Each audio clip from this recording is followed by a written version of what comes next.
أعوذ بالله من الشيطان الرجيم. بسم الله الرحمن الرحيم. اقرأ باسم ربك الذي خلق خلق الإنسان من علق اقرأ وربك الأكرم الذي علم بالقلم علم الإنسان ما لم يعلم. أعوذ بالله السميع العليم من الشيطان الرجيم. بسم الله الرحمن الرحيم. يا أيها الذين آمنوا كتب عليكم الصيام كما كتب على الذين من قبلكم لعلكم تتقون أياما معدودات فمن كان منكم مريضا أو على سفر فعدة من أيام أخر وعلى الذين يطيقونه فدية طعام مسكين فمن تطوع خيرا فهو خير له وأن تصوموا خير لكم إن كنتم تعلمون.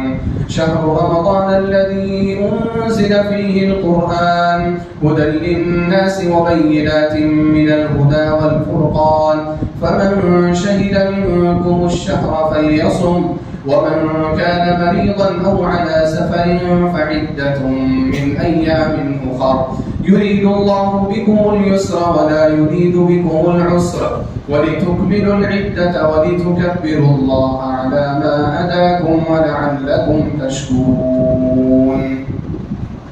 محترم حاضرین کرام اور خواتین اسلام، اللہ تعالیٰ کی تعریف و توصیف، حمد و ستائش، کبریائی اور بڑائی، تحمید، تمجید اور تسبیح اللہ رب العالمین وحدہ لا شریک لہ، خالق کائنات، مالک ارض و سما کے لیے لائق اور زیبا ہے۔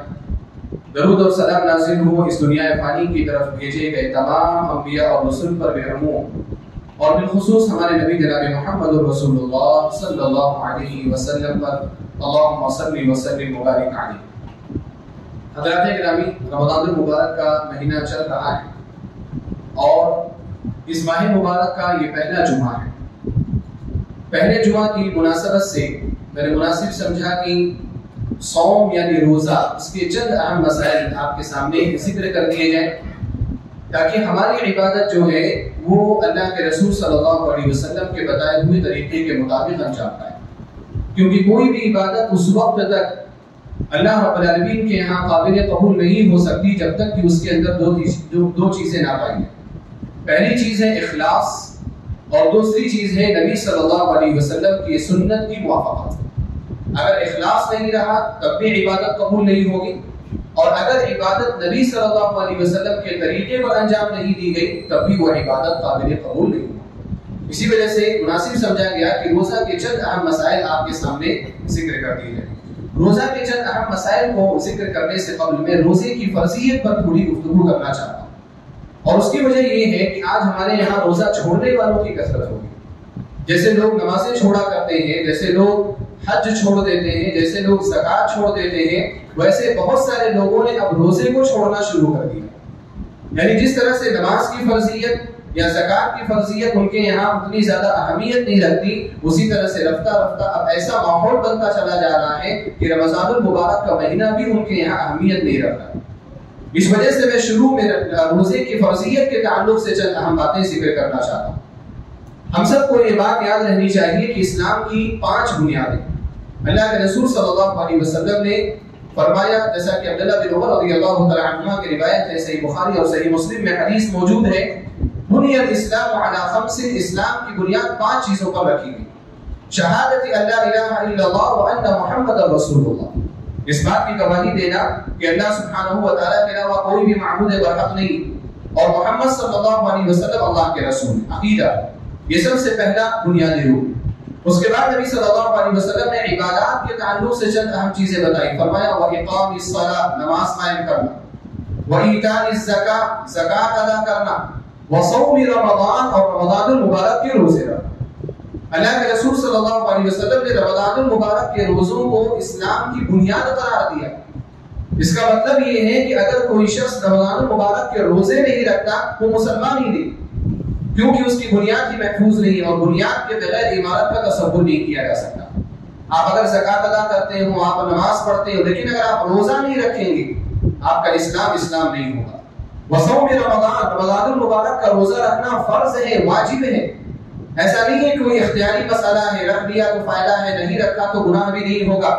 اللہ سبحانہ و تعالیٰ نے قرآن کریم کے الفاظ کے ذریعے سے بھی اس کو فرض قرار دیا ہے، اور نبی صلی اللہ علیہ وسلم نے اپنے الفاظ کے ذریعے سے بھی اس کو فرض قرار دیا۔ اللہ رب العالمین نے فرمایا یا ایھا الذین آمنوا کتب علیکم الصیام، اے وہ لوگوں جو ایمان لے کر کے آئے، کتب علیکم الصیام، تم پر روزے فرض کیے گئے۔ قرآن کریم میں بہت ساری باتوں کے بارے میں ذکر نہیں کیا جاتا۔ قرآن کریم ایک مجمل کتاب ہے، قرآن کریم ایک شارٹ کتاب ہے، قرآن کریم ایک مختصر کتاب ہے۔ دین کے احکام کو اللہ سبحانہ و تعالیٰ قرآن کریم کے اندر اجمالی طور پر بیان کرتا ہے، تفصیلی طور پر نہیں۔ لیکن رمضان المبارک کی اہمیت اتنی ہے، اس کا مقام اتنا بلند ہے کہ اللہ سبحانہ و تعالیٰ نے اجمالی طور پر بھی رمضان المبارک کے روزوں کا ذکر کیا، اور رمضان المبارک کے روزوں کے بیان میں کچھ تفصیلی باتیں بھی بیان کی، تاکہ کل آگے چل کر کے ایسا نہ ہو کہ رمضان المبارک کے روزوں کی فرضیت کا انکار کیا جائے۔ بہت ساری چیزیں جن کا قرآن کریم میں تذکرہ نہیں ہے، آج کل لوگ اٹھتے ہیں اور ان چیزوں کا انکار کر کے لوگوں کے درمیان نشر کرنے کی کوشش کرتے ہیں۔ اللہ سبحانہ و تعالیٰ نے اس کا تذکرہ قرآن کریم کے اندر کیا، فرمایا کتب علیکم الصیام، اے ایمان والو تم پر روزے فرض کیے گئے ہیں، اور تم پر روزے فرض کیے گئے۔ اس سے پہلے اللہ رب العالمین نے جو خطاب کے لیے الفاظ استعمال کی، کیا لفظ استعمال کیا؟ یا ایھا الذین آمنوا، اے وہ لوگ جو ایمان لے کر کے آئے۔ اگر آپ کا ایمان کا دعویٰ ہے، اگر آپ کا دعویٰ اسلام کا دعویٰ ہے، تو آپ کے لیے روزہ فرض ہے، اس کے بغیر کوئی چارہ ہی نہیں ہے۔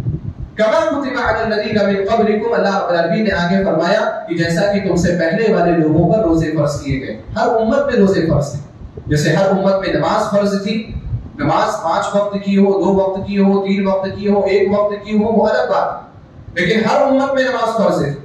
اسی طرح سے ہر امت پر اللہ سبحانہ و تعالیٰ نے روزوں کو بھی فرض کیا، کہا کما کتب علی الذین من قبلکم، جیسا کہ تم سے پہلے والے لوگوں پر روزے فرض کیے گئے تھے، لعلکم تتقون، تاکہ تم تقوی اختیار کرو۔ یہ ایمان کی ڈگر پر چلنے کی ایک پریکٹس ہے۔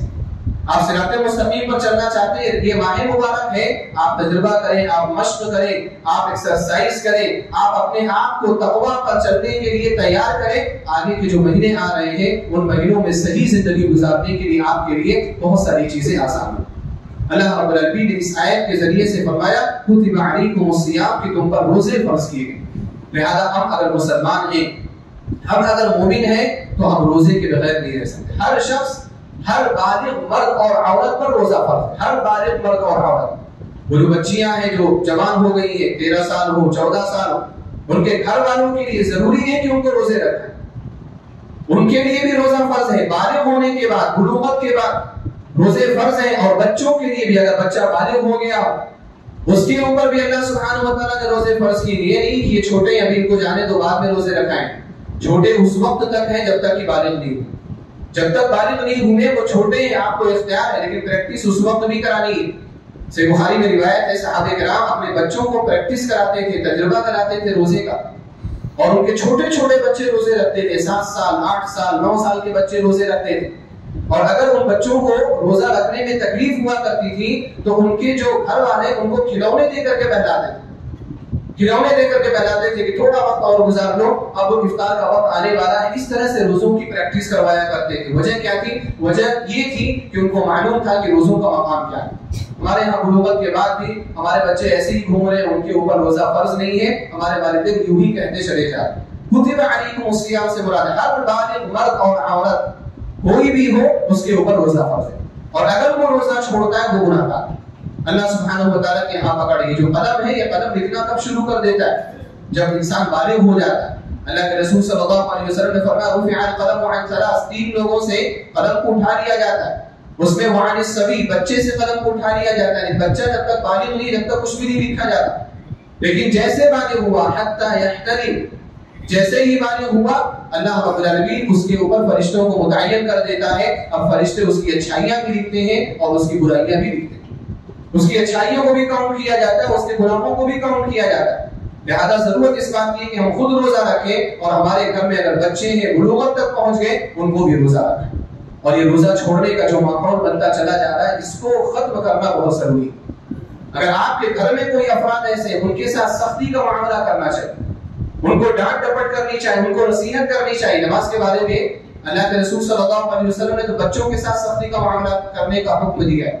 آپ نے فرمایا مروا اولادکم بالصلاۃ وهم ابناء 7 سنین، بچے جب 7 سال کے ہو جائیں اپنے بچوں کو نماز کا حکم دو، واضربوهم علیہا وهم ابناء 10، اور اگر بچہ 10 سال کو پہنچ جائے اور نماز پڑھنے نہ جائے، آپ نماز کا حکم دو، نماز پڑھنے نہ جائے تو نماز نہ پڑھنے کی وجہ سے اس کو مارنا بھی، اس کو پریکٹس کرانا بھی۔ نماز فرض نہیں ہے 10 سال کے بعد، ہمارے یہاں کچھ لوگ یہ سمجھتے ہیں کہ 10 سال کے بعد نماز فرض ہو جاتی ہے، فرض نہیں ہے، لیکن اب فرض ہونے والی ہے 1-2-3 سال کے اندر، تو فرض ہونے سے پہلے اس کو ایسا عادی بنا دینا ہے کہ جب نماز فرض ہو رہی ہے اس کے اوپر تو وہ ایک وقت کا بھی نماز چھوڑنے والا نہ ہو۔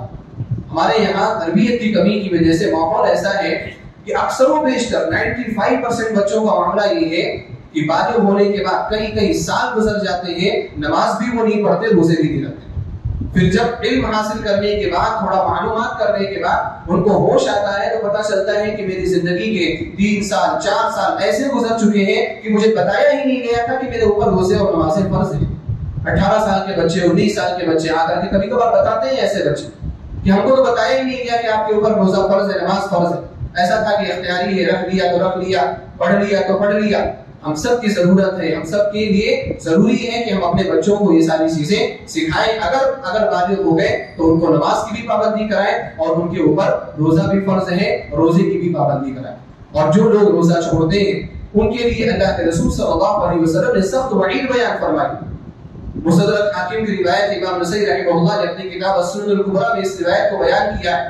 ابو امامہ رضی اللہ تعالیٰ عنہ راوی حدیث سے فرماتے ہیں کہ اللہ کے رسول صلی اللہ علیہ وسلم نے فرمایا کہ ایک مرتبہ میں سو رہا تھا، سوتے سوتے میں نے خواب میں دیکھا کہ 2 فرشتے آئے، اور خواب یہ نبی کا خواب ہے، ہمارا اور آپ کا خواب نہیں ہے۔ انبیاء کرام کا جو خواب ہوتا ہے وہ وحی ہوتا ہے، اللہ سبحانہ و تعالیٰ کی جانب سے ان کو باتیں بتائی جاتی۔ نبی صلی اللہ علیہ وسلم نے فرمایا کہ میں سو رہا تھا، 2 لوگ آئے، 2 فرشتے آئے اور انہوں نے مجھے اٹھایا اور اٹھا کر کے مجھے ایک پہاڑی کے پاس لے کر کے چلے گئے۔ میں نے جب اپنی نگاہ کو اونچی کر کے دیکھا تو دیکھا کہ بلند پہاڑی، اس پر چڑھنا بہت مشکل ہے۔ ان فرشتوں نے کہا کہ اس آپ چڑھیے اوپر۔ اللہ کے رسول صلی اللہ علیہ وسلم نے فرمایا انی لا اطیق، میں اس پہاڑی پر کیسے چڑھ سکتا ہوں؟ فرشتوں نے کہا آپ چڑھنا شروع کریں، ہم آپ کے لیے سنسہلہ لک، آپ کے لیے اس پہاڑ پر چڑھنا آسان کر دیں۔ اللہ کے رسول صلی اللہ علیہ وسلم نے چڑھنا شروع کیا۔ چڑھتے چڑھتے نبی صلی اللہ علیہ وسلم بیان فرماتے ہیں کہ جب میں اس پہاڑ کی چوٹی کے قریب جب میں پہنچا تو اس وقت میں نے بہت سخت اور بہت ڈراؤنی آوازیں میں نے سنی، بہت خطرناک قسم کی آوازیں میں نے سنی، اور میں ان آوازوں کو سن کر کے سلام کیا۔ میں نے فرشتوں سے پوچھا یہ کیا ہے، ماں ہذا، یہ کیسی آوازیں آ رہی؟ فرشتوں نے کہا ھذا عباء اہل النار، یہ جہنمیوں کے چیخنے اور ان کے رونے اور ان کے پکارنے کی آواز ہے۔ اور پھر فرشتوں نے کہا کہ آپ آگے چلیے۔ اللہ کے رسول صلی اللہ علیہ وسلم تھوڑی اور اونچائی پر بڑھے اور وہاں پر نبی صلی اللہ علیہ وسلم کو ایک منظر دکھایا گیا۔ وہ منظر کیا تھا؟ نبی صلی اللہ علیہ وسلم فرماتے ہیں فَإِذَا أَنَا بِقَوْمٍ مُعَلَّقِينَ بِعَرَاقِيبِهِمْ، میں نے کچھ لوگوں کو دیکھا جن کو ان کی ایڑیوں کے بل الٹا لٹکایا گیا تھا۔ مُشَقَّقَةً أَشْدَاقُهُمْ، ان کی باچھوں کو چیر دیا گیا تھا، یہ جو باچھیں کاٹ دی گئی تھی۔ تَسِيلُ أَشْدَاقُهُمْ دَمًا، اور جو باچھیں چیر دی گئی تھی، کاٹ دی گئی تھی، ان باچھوں سے مسلسل خون نکل رہا تھا، خون جاری تھا اس سے مسلسل۔ اللہ کے رسول صلی اللہ علیہ وسلم نے جب ان لوگوں کو دیکھا فرشتوں سے پوچھا کہ یہ کون لوگ ہیں؟ فرشتوں نے کہا هؤلاء الذين يفطرون قبل تحلة صومهم، یہ وہ لوگ ہیں جو افطار کا وقت ہونے سے پہلے افطار کر لیا کرتے تھے۔ اللہ سبحانہ و تعالیٰ کو ان کا یہ عمل اتنا ناپسند تھا کہ اللہ سبحانہ و تعالیٰ نے اس طرح کی سخت سزا ان کو دی۔ ذرا ہم اور آپ غور کریں کہ اگر اللہ رب العالمین اتنی سخت سزا ایسے لوگوں کو دے رہا ہے جو تقریباً 10 گھنٹے 11 گھنٹے روزہ رکھنے کے بعد افطار کے وقت سے 15 منٹ آدھا گھنٹہ 1 گھنٹہ پہلے افطار کر لیتے ہیں، روزہ توڑ دیتے ہیں، جب اللہ رب العالمین ایسے لوگوں کو اتنی سخت سزا دے رہا ہے تو اللہ سبحانہ و تعالیٰ ان لوگوں کو کتنی سخت سزا دے گا جو روزہ ہی نہیں رکھتے، جو صبح سے شام تک کھا رہے ہیں پی رہے ہیں، جو صبح سے شام تک اللہ سبحانہ و تعالیٰ کی نافرمانی کر رہے ہیں، اس کی ناراضگی کو دعوت دے رہے ہیں، اللہ سبحانہ و تعالیٰ ان کے ساتھ کیسا سخت معاملہ فرمائے۔ لہذا ہم سب کے لیے واجب اور ضروری ہے کہ ہم روزے کی پابندی کریں، اور روزہ چھوڑ دینا بغیر کسی عذر کے، مرض کے، بغیر کسی سبب کے، یہ سلف کے یہاں بہت خطرناک قسم کا گناہ سمجھا جاتا ہے۔ حافظ ذہبی رحمہ اللہ نے اپنی کتاب الکبائر میں لکھا وعند المؤمنین مقرر کہ اہل ایمان کے نزدیک یہ بات مسلم ہے، یہ بات ثابت شدہ ہے ان من ترک صوم رمضان بلا مرض ولا مرض کہ اگر کوئی شخص رمضان المبارک کے روزے بغیر کسی مقصد کے، بغیر کسی بیماری کے، بغیر کسی وجہ کے چھوڑ دیتا ہے انہ شر من الزانی والمکاس ومدمن الخمر، ایسا انسان زانی سے بھی بدتر آدمی ہے، ایسا انسان ٹیکس وصول کرنے والے ظالم بادشاہ سے بھی برا انسان ہے، اور ایسا انسان مسلسل شراب پینے والے شرابی سے بھی بدترین انسان۔ آج ہمارے زمانے میں یا ہمارے معاشرے میں شرابی کو کس نگاہ سے دیکھا جاتا ہے، زانی کو کس نگاہ سے دیکھا جاتا ہے؟ بہت بری نگاہ سے دیکھا جاتا ہے۔ اچھے لوگ تو ایسے لوگوں کو اپنے قریب نہیں رکھتے، اچھے لوگ ایسے لوگوں کا قریب آنا پسند نہیں کرتے۔ اللہ سبحانہ و تعالیٰ کے یہاں جو الفاظ ہیں، جو دلائل ہیں، ان کی روشنی میں یہ بات ثابت ہوتی ہے کہ جو رمضان المبارک کا روزہ چھوڑتا ہے یہ ان لوگوں سے بھی زیادہ برا انسان۔ اس کے بعد حافظ ذہبی رحمہ اللہ نے فرمایا بل یشکون فی اسلامی، بلکہ اگر آپ سچے مسلمان ہیں تو جو شخص رمضان المبارک کا روزہ چھوڑے گا آپ کو اس کے اسلام پر شک ہوگا، کیونکہ اسلام کی بنیاد ہے۔ اگر کوئی شخص اسلام کی بنیاد پر عمل نہیں کر رہا، اس کو انجام نہیں دے رہا، وہ مسلمان کیسے ہو سکتا؟ ہم کو شک ہے کہ وہ مسلمان ہے یا مومن ہے یا کافر ہے۔ وَيَظُنُّونَ بِهِ الزَّندَقَةَ وَالْانْحِلَالَ، بلکہ اہل ایمان تو ایسے شخص کے بارے میں گمان کرتے ہیں کہ یہ شخص کبھی بھی زندیق ہو سکتا ہے، ملحد ہو سکتا ہے، ناستک ہو سکتا ہے، ایتھیسٹ ہو سکتا ہے، دنیا کو بھی چھوڑ سکتا ہے اور دین کو بھی چھوڑ سکتا ہے۔ لہذا یہ بہت خطرناک جرم ہے سلف کے یہاں۔ ہم سب کو توبہ کرنی چاہیے اگر ماضی میں ہم سے غلطیاں ہوئی ہیں، اور اب بھی وقت ہے، اللہ سبحانہ و تعالیٰ نے زندگی دی ہے، اور یہ زندگی ہمیں اسی وجہ سے ملتی ہے کہ جو برائیاں ہو چکی، جو گناہ ہو چکے، بندہ پلٹتا ہے یا نہیں پلٹتا؟ اللہ سبحانہ و تعالیٰ مہلت دیتا ہے، لہذا پلٹنے کا وقت ہے، اور ہم سب کو اس بات کے لیے تہیہ کر لینا چاہیے کہ انشاءاللہ آج سے ہمارے کبھی بھی کوئی بھی رمضان المبارک کا فرض روزہ انشاءاللہ کبھی بھی نہیں چھوٹے گا۔ محترم حاضرین، اس کے بعد میں چند اہم مسائل کی طرف اشارہ کرنا چاہتا ہوں۔ روزے کے مسائل میں سب سے اہم مسئلہ جو ہے وہ یہ روزے کی نیت کرنے کا مسئلہ۔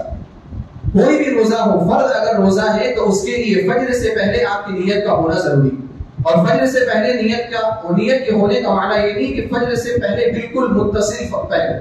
آپ اگر رات میں بھی سو رہے ہیں اور رات میں بھی آپ کو روزے کی نیت ہے کہ کل میں روزہ رکھوں گا، یہ نیت بھی کافی، یعنی آپ کو پہلے سے یہ بات معلوم ہونی چاہیے جیسے آج جمعہ کا دن ہے تو جمعہ کے دن میں فرض روزہ رکھوں گا، اور یہ نیت اس لیے کیوں ضروری ہے، فجر سے پہلے کیوں ضروری ہے؟ کیونکہ اللہ سبحانہ و تعالیٰ نے مکمل مہینے کے روزے ہمارے اوپر فرض کیے۔ اب ہر دن کا روزہ ہمارے اوپر فرض ہے۔ اب اگر آپ بیچ میں کبھی نیت کرتے ہیں 9 بجے یا 10 بجے، تو آپ کا جو روزہ ہے وہ اللہ سبحانہ و تعالیٰ کیا کب سے مانا جائے گا؟ 10 بجے سے لے کر کے مغرب تک مانا جائے گا۔ اگر آپ نے فجر سے پہلے کچھ نہیں کھایا اور آپ 10 بجے روزے کی نیت کرتے ہیں تو آپ کا روزہ کب سے مانا جائے گا؟ 10 بجے سے لے کر کے غروب شمس تک مانا جائے گا۔ اسی وجہ سے نا نفلی جو روزے ہیں، نفلی روزوں کے لیے فجر سے پہلے کی نیت ضروری نہیں، آپ کبھی بھی نیت کر سکتے ہیں۔ آپ صبح اٹھے، آپ نے کچھ کھایا پیا نہیں، آپ کا ارادہ ہوا کہ میں روزہ رکھ لیتا ہوں، آپ روزہ رکھ لیں، لیکن اس کے بارے میں علم یہ کیا کہتے ہیں کہ جب سے آپ نے روزے کی نیت کی ہے تبھی سے آپ کو ثواب ملے، اس سے پہلے کا ثواب نہیں ملے گا، کیونکہ اس سے پہلے نیت نہیں تھی۔ انما الاعمال بالنیات، اعمال کا دار و مدار نیت پر ہے۔ تو فرض روزوں کے لیے یہ شرط کیوں ہے؟ یہ شرط اس وجہ سے ہے کیونکہ آپ کے اوپر فرض ہے روزہ رکھنا۔ کب سے کب تک روزہ رکھنا فرض ہے؟ طلوع فجر سے لے کر کے غروب شمس تک۔ اب اگر آپ نے فجر سے پہلے نیت نہیں کی ہے، آپ 1 گھنٹے کے بعد 2 گھنٹے کے بعد سورج نکلنے کے بعد نیت کر رہے ہیں، تو آپ کا 1 دن کا روزہ پورا نہیں ہوا۔ جب روزہ پورا نہیں ہوا تو پھر وہ روزہ آپ کے لیے فرض کے برابر نہیں ہو سکتا۔ اسی وجہ سے سنن نسائی کی روایت ہے، حضرت حفصہ رضی اللہ تعالی عنہا راوی حدیث سے فرماتی ہیں کہ اللہ کے رسول صلی اللہ علیہ وسلم نے فرمایا من لم یبیت الصیام قبل الفجر فلا صیام له، جو شخص فجر کی نماز سے فجر کے طلوع ہونے سے پہلے روزے کی نیت نہیں کرتا فلا صیام له، اس کا روزہ مقبول نہیں ہوگا۔ یہ فرض روزوں کے بارے میں۔ نفل روزوں کے بارے میں، نفل روزے تو کبھی بھی آپ اس کی نیت کر سکتے ہیں، لہذا ہمارے لیے روزے کی نیت کا ہونا ضروری ہے۔ اور روزے کی نیت کرنے کا معنی یہ نہیں ہے کہ آپ اپنے زبان سے یہ کہیں کہ میں کل کے دن کا روزہ رکھ رہا ہوں۔ نیت دل کے ارادے کا نام ہے۔ آپ نیت کے بارے میں اگر آپ ڈکشنری اٹھا کر کے دیکھیں، عرب کے اقوال اٹھا کر کے دیکھیں تو عرب یہ کہتے ہیں کہ عقد النیت، نیت کس کو بولتے ہیں؟ یہ دل کے اندر گفتگو کرنے کو کہا جاتا ہے، زبان سے گفتگو کرنے کو، زبان سے گفتگو کرنے کو کلام کہا جاتا ہے، بات کہا جاتا ہے، اور دل میں گفتگو کرنے کو نیت کہا جاتا ہے۔ نیت کرنا ضروری ہے، دل کا ارادہ کافی ہے۔ ہمارے یہاں جو جملہ مشہور ہے نویت والاصوم غدا من شہر رمضان، کہ میں کل رمضان المبارک کے مہینے کا روزہ رکھنے کی نیت کرتا ہوں. یہ الفاظ لوگوں کو سکھائے جاتے ہیں، یہ الفاظ لوگ پڑھتے ہیں، حالانکہ یہ لفظ جو ہے یہ کسی بھی حدیث سے ثابت نہیں ہے، کسی بھی صحابہ کرام میں سے، تابعین میں سے، تبع تابعین میں سے کسی بھی عالم سے بھی یہ ثابت نہیں، اور یہ کسی عالم سے ثابت ہو بھی نہیں سکتا ہے، کیونکہ اس کے اندر جو غلطی ہے وہ غلطی کوئی عالم نہیں کر سکتا. اور اگر یہ حدیث ہوتی تو یہ حدیث میں اس طرح کی غلطیاں امپاسبل ہے، ناممکن، اس طرح کی ہو ہی نہیں سکتی. الفاظ کیا ہے کہ میں روزے کی نیت کرتا ہوں، کل کے روزے. غدن جو بولا جاتا ہے وہ کل کے لیے، جیسے آج جمعہ ہے، ہفتے کے دن کے لیے بولیں گے آپ عربی میں تو غدن کہا جائے گا. ابھی روزہ رکھنے والا فجر سے پہلے نیت کر رہا ہے سحری کرنے کے بعد، اور کیا کہہ رہا ہے کہ غدن میں کل کے روزے کی نیت کرتا ہوں، آج کی نہیں. یہ تو دن تو آج چل رہا ہے نا، آج آپ روزہ کب رکھ رہے ہیں؟ آپ آج روزہ رکھ رہے ہیں، آپ کل کے روزے کی نیت نہیں کر رہے. اب اگر کوئی شخص ان الفاظ کے ذریعے سے نیت کرتا ہے تو گویا کہ اس کا روزہ ہی نہیں ہوا، کیونکہ وہ ہر دن کل کے روزے کی نیت کر رہا ہے، آج کے روزے کی نیت نہیں کر رہا ہے. اور نبی صلی اللہ علیہ وسلم نے فرمایا انما الاعمال بالنیات، کہ اعمال کا دار و مدار نیت پر ہے، تو اس کا روزہ کہاں سے ہوا؟ جیسی آپ نے نیت کی ویسی ہی آپ کا روزہ ہوگا. آپ نے آج کے روزے کی نیت ہی نہیں کی تو آج کا روزہ اللہ سبحانہ وتعالیٰ کی کیسے کاؤنٹ کیا جائے؟ لہذا اس طرح کی بدعتوں سے انسان کو بچنا چاہیے. یہ بدعتیں ہماری عبادات کے لیے خون کی طرح سے ہیں، ہمارے عبادات کو برباد کر سکتی. لہذا بدعتوں سے محفوظ ہو کر کے جو نبی صلی اللہ علیہ وسلم کی احادیث میں واضح تعلیمات ہیں، ان تعلیمات کے حساب سے ہمیں اپنی عبادت کرنی چاہیے. تو نیت کرنا ضروری ہے. نیت کرنے کے بعد انسان کو سحری کرنا بھی مستحب ہے. سحری کرنا ضروری نہیں ہے، واجب نہیں ہے، لیکن سحری کرنا مستحب ہے. اللہ کے رسول صلی اللہ علیہ وسلم نے ہم سب کو ابھارا ہے سحری کرنے پر. سنن ابو داؤد کی روایت ہے، آپ صلی اللہ علیہ وسلم نے فرمایا تسحروا فإن فی السحور برکہ، سحری کیا کرو کیونکہ سحری کرنے میں برکت ہے. نبی صلی اللہ علیہ وسلم نے حکم دیا سحری کیا کرو. اور بعض روایات میں آپ صلی اللہ علیہ وسلم نے فرمایا یہودیوں کی مخالفت کرو، کیونکہ یہود سحری نہیں کرتے، وہ لوگ پہلے سحری کے روزہ رکھا کرتے. ہمارے یہاں بھی بہت سارے لوگ اپنی ذاتی مشغولیات کی بنا پر سحری کو چھوڑ دیتے. رات میں نہیں اٹھ پاؤں گا، 2 بجے یا 1 بجے یا 12 بجے اچھا کھا کر کے سو جاتے ہیں اور سمجھتے ہیں کہ ہماری سحری ہو گئی. غلط طریقہ. آپ جان بوجھ کر کے آپ سنت کو نہیں چھوڑ سکتے. کبھی ایسا ہوا کہ آپ سو گئے، آپ کی نیند نہیں کھلی، عذاب ہو گئی تو کوئی مسئلہ نہیں، لیکن آپ ارادہ یہ کر لیں جان بوجھ کر کے کہ میں سحری نہیں کروں گا، یہ نبی صلی اللہ علیہ وسلم کی سنت کی واضح مخالفت. اور سحری کب سے کب تک مانی جاتی ہے؟ علم نے کہا کہ رات کے آخری تہائی حصے میں جو کھانا کھایا جائے وہ سحری. رات کے آخری تہائی حصے میں، بالکل اخیری کا حصہ، اور یہ فجر سے پہلے کہ 1 گھنٹے کا یا 1.5 گھنٹے کا بمشکل یہ حصہ بچتا ہے. لہذا اس پیریڈ میں اگر آپ نے کھایا ہے تو وہ سحری کہی جائے گی، ورنہ وہ سحری نہیں کہی جائے. تسحروا فإن فی السحور برکہ، سحری کیا کرو کیونکہ سحری کرنے میں برکت ہے.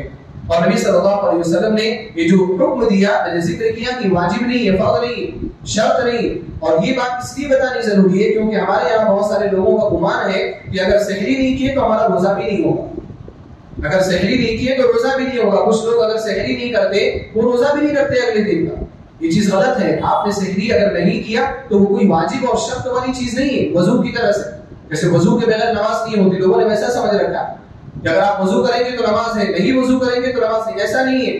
آپ سحری کریں، آپ کے لیے سحری کرنا مستحب ہے، لیکن اگر سحری چھوٹ گئی تو بھی کوئی فرق پڑنے والی بات نہیں ہے. آپ کو اگلے دن کا روزہ رکھنا ہے. اب یہاں اشکال پیدا ہوتا ہے کہ اگر سحری نہیں کیے، سو گئے اور لیٹ میں اٹھے، اب یہ 12 گھنٹے کا 13 گھنٹے کا روزہ کیسے رہے؟ کیسے وہ روزہ کیسے گزرے گا؟ مشکل ہو جائے گا روزہ، اس لیے پہلے سے ہی چھوڑ دیتے ہیں. ایسا آپ کے لیے جائز نہیں. دیکھیں اگر آپ کی سحری چھوٹ گئی ہے، آپ کو روزہ رکھنا ہی رکھنا ہے. آپ روزہ رکھیے، آپ اللہ سبحانہ وتعالیٰ کی ذات سے امید رکھیے، انشاءاللہ وہ روزہ پورا ہوگا. لیکن اگر خدا نخواستہ ایسا ہوا کہ آپ روزہ نہیں رکھ سکے یا آپ کے لیے مشکل ہو گیا، آپ کے اوپر غشی طالع ہونے لگی، آپ کے اوپر بے ہوشی طالع ہونے لگی، تو اللہ رب العالمین نے ایسی حالت میں آپ کو روزہ توڑنے کا حکم دیا ہے. آپ روزہ توڑ سکتے ہیں، آپ کے لیے جائز ہے. تو آپ کے پاس ایک آپشن موجود ہے کہ اگر روزہ نہیں رکھا گیا تو توڑ دوں گا، لیکن آپ کو روزہ رکھنا ہے، روزہ چھوڑنا نہیں. آپ روزہ رکھیں جب تک روزہ رکھ پائیں گے، جب تک روزہ رکھیں. اگر افطار سے پہلے روزہ توڑ دیا تو پھر یہ کہ روزہ چھوٹا ہوا ہو جائے گا، اس کی قضا آپ کو بعد میں کرنی پڑے گی، لیکن اس وقت آپ کو روزہ رکھنا ہے. اور سحری کے وقت اللہ کے رسول صلی اللہ علیہ وسلم کی احادیث سے پتہ چلتا ہے کہ آپ صلی اللہ علیہ وسلم کھجور کھانے کو مستحب قرار دیا کرتے تھے. سنن ابو داؤد کی روایت ہے، صحیح روایت ہے، آپ صلی اللہ علیہ وسلم نے فرمایا نعم سحور المؤمن التمر، مومن کی سب سے اچھی سحری جو ہے وہ کھجور ہے. لہذا آپ سحری میں جو بھی کھانا ہے کھائیں، لیکن نبی صلی اللہ علیہ وسلم کی سنت پر عمل کرتے ہوئے چند کھجوریں ضرور کھائیں. چاہے 1 کھجور ہو، 3 ہو، چاہے 5 ہو، طاقت میں بھی کھانا مستحب ہے.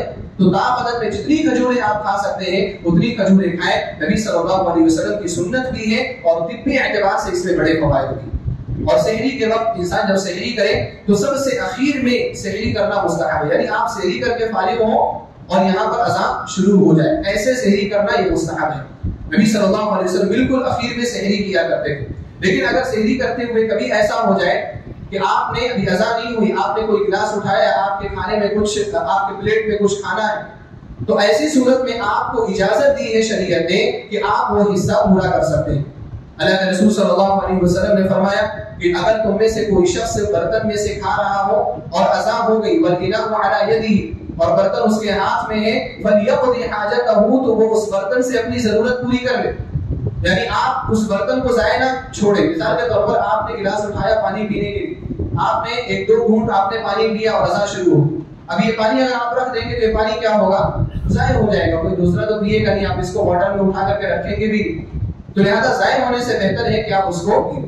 اور ایک وجہ یہ بھی ہے کہ آپ کا دل اس پانی کے ساتھ معلق ہو جاتا ہے اور پھر وہ شیطان وسوسہ پیدا کرتا ہے کہ اب آپ کا روزہ خراب ہو سکتا ہے. یعنی پورا دماغ اسی آدھے گلاس پانی پر چلا جاتا ہے اور اس کی وجہ سے ایک نیگیٹو انرجی پیدا ہوتی ہے جسم کے اندر، اور پھر روزہ چھوڑنے کے قریب بھی انسان پہنچ جاتا ہے. لہذا جو برتن میں آپ اس کو مکمل کر سکتے ہیں، لیکن یہ ہے کہ احتیاط کرنا ضروری ہے. ہمارے یہاں جو اذان ہوتی ہے وہ طلوع فجر کے بعد ہوتی ہے. فجر جو طلوع ہو جاتا ہے فوراً اذان ہوتی ہے. یعنی اب جب اذان شروع ہوئی نا، اللہ اکبر کہا گیا، آپ کو کچھ بھی نہیں کھانا. اگر آپ نے اس کے بعد کچھ بھی کھایا تو آپ کا روزہ فاسد ہے، آپ کا روزہ باقی نہیں رہے گا. لہذا اذان سے پہلے ہمیں پورا کر لینا چاہیے. یہ ایک الگ مختلف عادت ہے کہ کبھی آپ اگر ہاتھ میں گلاس لیے ہوئے تو اس کو آپ پورا کر لیں. تو سحری کے وقت اس چیز کا خیال رکھنا ضروری ہے. اسی طرح سے آگے ہم بڑھے، جب ہم روزہ رکھیں تو ہمیں اپنے روزوں کی حفاظت کرنا ضروری ہے. اس سے قبل ایک اور اہم چیز ہے جو سحری کے وقت ہے کہ سحری کے وقت انسان جب اٹھے نا تو اس وقت زیادہ سے زیادہ استغفار کرے، کیونکہ اللہ رب العالمین نے فرمایا وبالاسحار هم یستغفرون. اہل ایمان کی ایک عادت یہ ہوتی ہے کہ وہ سحر کے وقت استغفار کیا کرتے ہیں. لہذا سحر کے وقت استغفر اللہ واتوب الیہ، یا اپنے گناہوں کی اللہ تعالیٰ سے معافی مانگنا، یہ بہت اچھی چیز ہے.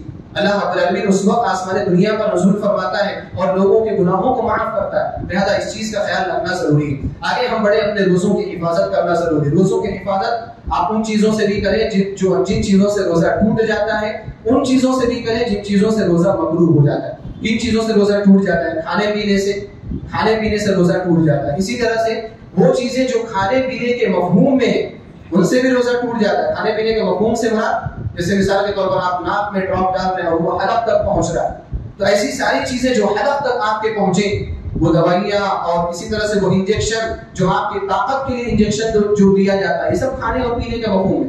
ان ساری چیزوں سے روزہ ٹوٹ جاتا ہے. تو کھانے پینے کے مفہوم میں جو چیز ہے ان سے روزہ ٹوٹ جاتا ہے. جمع کرنے سے روزہ ٹوٹ جاتا ہے، بلکہ اگر جان بوجھ کر کے انسان جمع کرتا ہے اس کے اوپر کفارہ بھی ہے. اسی طرح سے اگر کوئی شخص جمع کے علاوہ کسی اور طریقے سے اپنے منی کو خارج کرتا ہے، اپنی شہوت کو پوری کرتا ہے، اس کا بھی روزہ ٹوٹ جاتا ہے، اس کا بھی روزہ فاسد ہو جاتا ہے. اور وہ ایک حرام کام کا ارتکاب کرتا ہے، اس کو روزے کی قضا بھی کرنی ہے اور اللہ سبحانہ و تعالیٰ سے مغفرت بھی مانگنی ہے، اللہ رب العالمین سے استغفار بھی کرنا ہے. اسی طرح سے اگر کوئی شخص جان بوجھ کر کے الٹی کرے تو جان بوجھ کر کے الٹی کرنے سے بھی روزہ ٹوٹ جاتا ہے. اگر الٹی آ گئی چاہے وہ زیادہ مقدار میں ہو کم مقدار میں، اس سے روزہ فاسد نہیں ہوتا کیونکہ وہ آپ کے اختیار میں نہیں ہے. لیکن اگر کوئی شخص جان بوجھ کر کے الٹی کرتا ہے تو اس کا روزہ فاسد ہو جاتا ہے. یہ اسی طرح سے ہے جس طرح سے اگر کوئی جمع کرتا ہے یا جان بوجھ کر کے اپنی شہوت پوری کرتا ہے اور منی خارج ہو جائے تو روزہ ٹوٹ جاتا ہے. لیکن اگر احتلام ہو جائے سوتے سوتے تو ایسی صورت میں روزہ فاسد نہیں ہوتا.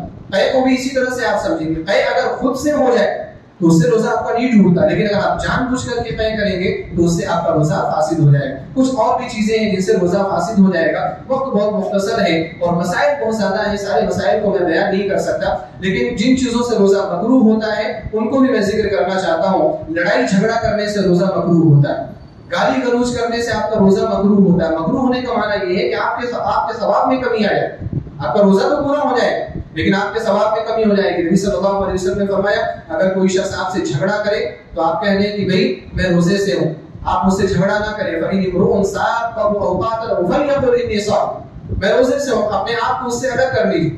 اسی طرح سے جھوٹ بولنے سے, دھوکہ دینے سے, ہر حرام کام کرنے سے آپ کا روزہ مقبول, ہر حرام کام کرنے سے. لہذا روزہ اس بات کا نام ہے کہ آپ اپنے آپ کو ان جائز چیزوں سے بھی محفوظ کر کے رکھیں اور ان چیزوں سے بھی محفوظ کر کے رکھیں جو حرام چیزیں, جو غلط کاروبار ہے, جو غلط چیزیں ہیں, جو غلط باتیں ہیں, ان سے اپنے آپ کی حفاظت کرنا ضروری ہے, اپنے روزوں کی حفاظت کرنا ضروری ہے. اسی طرح سے ہم سب کو اس بات کا بھی احتیاط کرنا چاہیے کہ ہم افطار اس وقت کریں جب وقت مکمل ہو جائے.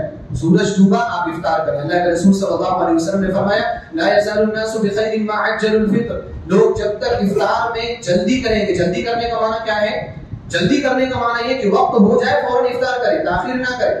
نبی صلی اللہ علیہ وسلم نے فرمایا جب تک لوگ افطار میں جلدی کریں گے لوگ بہتری میں رہیں گے, خیر میں رہیں گے. اور اس سے پہلے میں نے شروع میں حدیث ذکر کی نا کہ جو لوگ وقت سے پہلے افطار کر لیتے ہیں ان کے ساتھ کیا معاملہ ہے. تو افطار میں جلد بازی بھی نہیں کرنا ہے اور احتیاط کے نام پر تاخیر بھی نہیں کرنا ہے. آپ گوگل اٹھا کر کے دیکھیں, گوگل میں آپ دیکھیں سن سیٹ کا ٹائم کیا ہے, سورج کے غروب ہونے کا ٹائم کیا ہے. وہ ٹائم ہے سورج غروب ہو جاتا ہے, وہ ٹائم بتاتا ہے.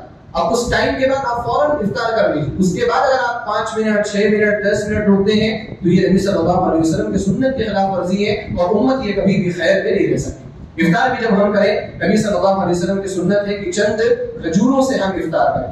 کھجور سے افطار کرنا مستحب ہے. اگر کھجوریں نہ ہو تو سوکھی کھجوریں ہوں, نبی صلی اللہ علیہ وسلم نے اس سے افطار کرنے کو کہا ہے, جو جس کو چھہارا کہتے ہیں ہمارے. اگر وہ بھی نہ ہو تو ہمیں پانی کے چند گھونٹ پی لینے چاہیے. ہمارے یہاں مشہور یہ ہے کہ اگر کھجور نہ ہو تو کسی بھی میٹھی چیز سے آپ افطار کریں. یہ سنت میں نہیں ہے, سنت میں اس کا ذکر کہیں بھی نہیں ہے. اگر آپ کے پاس کھجور نہیں تو پانی تو ہر ایک کے پاس رہتا ہے, آپ پانی کے چند گھونٹ آپ پیے اور اس کے ذریعے سے آپ افطار کریں. اسی طرح سے ایک آخری بات میں یہ بولنا چاہتا ہوں کہ رمضان المبارک کا جو مہینہ ہے یہ عبادت کا مہینہ ہے, تو آپ زیادہ سے زیادہ آپ عبادت کریں. یہ جو ہماری مصروفیات ہیں ان مصروفیات کو اگر ختم کر سکتے ہیں تو ختم کر دیجیے. آپ دیکھیں کہ کون سے کام آپ کے لیے کرنا ضروری نہیں, آپ رمضان کے بعد تک اس کو مؤخر کر سکتے ہیں تو آپ ان کاموں کو رمضان کے بعد تک کے لیے مؤخر کر دیں. اور اگر کوئی کام ایسا ہے کہ جس کو کرنا ضروری ہے تو آپ اس کو کم سے کم کرنے کی کوشش کریں. زیادہ سے زیادہ وقت آپ کا کس میں ہونا چاہیے؟ تلاوت قرآن میں, دیگر عبادات میں آپ کا وقت گزرنا چاہیے. اپنی مصروفیات کو کم کریں. خواتین بھی اپنی مصروفیات کم کریں. گھروں میں خواتین خاص طور پر رمضان کے نام پر الگ الگ پکوان بناتے, نئے نئے ڈش ٹرائی کرتے. آپ نئے نئے پکوان کے چکر میں آپ اپنی عبادت ضائع نہ کریں. اسی طرح سے افطار کے وقت بہت ساری خواتین اتنا افطار بناتی ہیں اور اتنے جدید قسم کے افطار بناتی ہیں کہ ان کا افطار جو ہے وہ کچن میں ہی ہو جاتا ہے. حالانکہ وقت سے ہونے افطار کے وقت سے پہلے آ کر کے دسترخوان پر بیٹھنا چاہیے, کچھ دعائیں کرنی چاہیے اور اپنے آپ کو افطار کے لیے تیار کرنا چاہیے. یہ مصنون ہے, یہ نہیں کہ آپ کچن میں آپ کھانا بنا رہے ہیں اور اس وقت بھی افطار کریں. مصروفیات کو کم کرنا ہے. نئے نئے پکوان بعد میں بھی ہو سکتے ہیں, اس کے لیے الگ سے بھی وقت نکالا جا سکتا ہے, لیکن یہ عبادت کا وقت ہے, اس کو غنیمت جائے. اسی طرح سے رمضان المبارک میں جو تراویح ہے, تراویح کی نماز کی پابندی کریں. مرد حضرات بھی تراویح کی نماز کی پابندی کریں, خواتین بھی تراویح کی نماز کی پابندی کریں. اگر خواتین جماعت کے ساتھ آ کر کے مسجد میں پڑھنا چاہتی ہیں اس سے بہتر کوئی طریقہ نہیں, کیونکہ اگر آپ جماعت کے ساتھ تراویح پڑھیں تو پڑھ سکتے ہیں, ورنہ گھر میں تراویح نہیں ہوتی, شیطان حاوی ہو جاتا ہے, سستی ہو جاتی ہے, کاہلی ہو جاتی ہے. اس لیے اپنے آپ کی پوری کوشش کریں, خواتین بھی مرد بھی, کہ آپ مسجد میں آ کر کے آپ تراویح پڑھیں. مسجد میں جماعت کے ساتھ تراویح ہو جاتی ہے. اور اگر خواتین مسجد میں آ کر کے تراویح نہیں پڑھ سکتی تو کم سے کم گھر میں تو ضرور خواتین تراویح پڑھیں. بہت ساری خواتین گھروں میں بھی تراویح نہیں پڑھتی, عشاء کی نماز پڑھ لیا, تراویح کا کوئی ذکر نہیں. لہذا یہ تراویح کا مہینہ ہے, یہ قرآن کریم کی تلاوت کا مہینہ ہے, ان چیزوں کا خیال رکھنا چاہیے. میں نے کچھ اہم مسائل آپ کے سامنے ذکر کیے ہیں اور بہت سارے مسائل ہیں جن کو میں نے یہاں پر ذکر نہیں کیا ہے. اگر آپ میں سے کسی کا کوئی خاص مسئلہ ہو وہ انفرادی طور پر پوچھ سکتا ہے. اللہ سبحانہ وتعالیٰ سے میں دعا کرتا ہوں الہ العالمین تو ہم سب کو رمضان المبارک کا روزہ رکھنے کی توفیق عطا فرما. الہ العالمین رمضان المبارک میں ہم سب کے دلوں میں اخلاص پیدا فرما, ہم سب کی عبادات کو شرف قبولیت عطا فرما. الہ العالمین تو رمضان کے مہینے سے ہم سب کو فائدہ اٹھانے کی توفیق عطا فرما الہ العالمین، زیادہ سے زیادہ عبادات کرنے کی توفیق عطا فرما، زیادہ سے زیادہ قرآن کریم کی تلاوت کرنے کی توفیق عطا فرما، ہم سب کے صغیرہ اور کبیرہ گناہوں کو معاف فرما، ہم سب کو جنت الفردوس میں جگہ عطا فرما، جو لوگ بیمار ہیں الہ العالمین تو ان کو شفایابی عطا فرما، جو مقروض ہیں ان کے قرض کی ادائیگی میں ان کی مدد فرما، جو پریشان حال ہیں ان کی پریشانیوں کو دور فرما، جو اس دنیا سے جا چکے اہل توحید ہیں ان کی مغفرت فرما اور ان کے قبر کو منور فرما، ہم سب کو اسلام اور ایمان پر زندہ فرما اور ہمارا خاتمہ لا الہ الا اللہ محمد رسول اللہ پر فرما، آمین، وآخر دعوانا الحمد للہ رب العالمین۔